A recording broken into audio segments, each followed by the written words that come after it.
കൊച്ചിയിൽ നടു റോഡിൽ കത്തിയുമായി യുവാവിന്റെ പരാക്രമം. പാലാരിവട്ടത്ത് ഇന്നലെ അർദ്ധരാത്രിയിലാണ് സംഭവം. സ്ഥലത്തെത്തിയ പാലാരിവട്ടം പോലീസിന്റെ ജീപ്പിന്റെ ചില്ലും യുവാവ് തകർത്തു. വിവരങ്ങളിൽ ശ്യാം പ്രസാദ് ഉത്തമൻ നൽകും. Shyam, good morning. എന്താണ് സംഭവം? വിശദാംശങ്ങൾ എന്താണ്?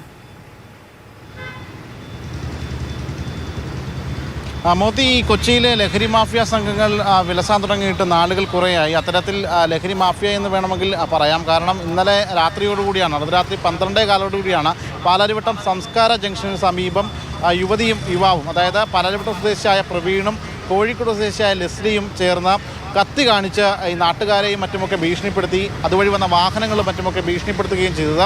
ഇത് നാട്ടുകാരാണ് പോലീസിൽ പരാതി നൽകിയത്. തുടർന്ന് പോലീസ് എത്തിയപ്പോൾ പോലീസിന് നേരെ ഇവർ അധിക്ഷേപം തുടരുകയായിരുന്നു. എന്നാൽ പ്രവീണിനെ പോലീസ് കസ്റ്റഡിയിലെടുത്തു. അതിനുശേഷമാണ് ഈ ലെസ്ലി ഈ പോലീസ് ജീപ്പിൻ്റെ ചില്ല് ഇടിച്ച് തകർത്ത് പൊട്ടിക്കുന്നത്. തുടർന്ന് വനിതാ പോലീസിനെ കൂടി സ്ഥലത്തെത്തിച്ച് ലെസ്ലിയെയും കസ്റ്റഡിയിലെടുത്തിട്ടുണ്ട്.